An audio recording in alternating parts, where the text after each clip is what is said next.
ফিজিক্সের প্রশ্ন 6 এবং 7 এই দুইটি প্রশ্ন ভুল হয়েছে এবং ওয়েদারম্যান আমরা ব্রডকাস্টিং এর জন্য তাদের সাথে কথা বলেছি, তারা বলল যে বৃষ্টি হবে না, সেই কথাটি তারা বলেছে। আমরা নির্দেশ দিয়েছি যে পরীক্ষা বিলম্বতে শুরু করার জন্য এবং যে মেয়েটি কাপড় ভিজে গিয়েছিল বাড়ি থেকে কাপড় আনা হয়েছে, 1 ঘন্টা পরে পরীক্ষা নেওয়া হয়েছে এবং পরীক্ষার সময়সীমা বাড়িয়ে দেওয়া হয়েছে।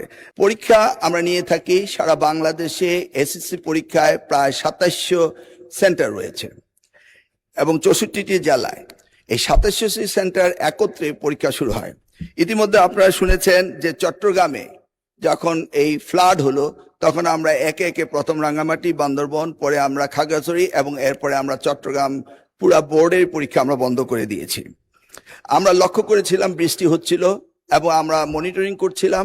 সেই সাথে মনিটরিং এর সময় আমরা 64টি জেলার এসপি এবং 8টি বিভাগীয় কমিশনার এবং প্রত্যেকটি বোর্ডের চেয়ারম্যান, ইউনো সকলের সাথে আমরা কথা বলেছি এবং ওয়েদারম্যান আমরা ব্রডকাস্টিং এর জন্য তাদের সাথে কথা বলেছি, তারা বলল যে বৃষ্টি হবে না, সেই কথাটি তারা বলেছে। বিকেল 5টা পর্যন্ত আমরা বসে থেকে সিদ্ধান্ত নিলাম যে সকলেই বলল যে ওয়েদার ভালো হবে, সেই জন্য আমরা পরীক্ষা রেখেছি। সকালে ঘুম থেকে উঠেই দেখতে পেলাম কুমিল্লা সরকারি মহিলা কলেজের মাঠ পানিতে ভরে গিয়েছে। সাথে সাথে আমরা মেয়র সাহেবকে, ফায়ার ডিপার্টমেন্টকে, পুলিশকে, ডিসিকে বললাম যে এই পরীক্ষা কেন্দ্রে স্থানান্তরিত করার জন্য।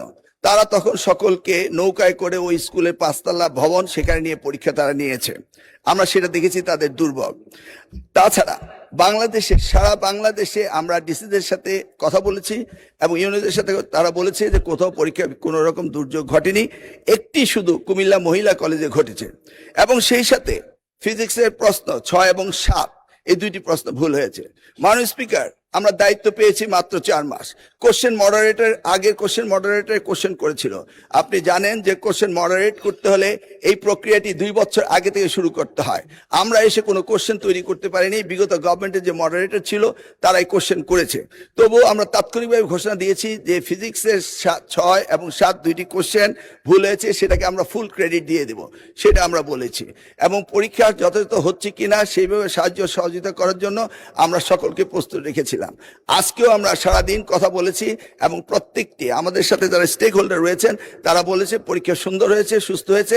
একটি জায়গায় শুধু কুমিল্লা সরকারি মহাবিদ্যালয় এই ঘটনাটি ঘটেছে এবং সেখানে পরীক্ষা সুন্দর হয়েছে। আমরা নির্দেশ দিয়েছি যে পরীক্ষা বিলম্বতে শুরু করার জন্য এবং যে মেয়েটি কাপড় ভিজে গিয়েছিল বাড়ি থেকে কাপড় আনা হয়েছে, 1 ঘন্টা পরে পরীক্ষা নেওয়া হয়েছে এবং পরীক্ষার সময়সীমা বাড়িয়ে দেওয়া হয়েছে।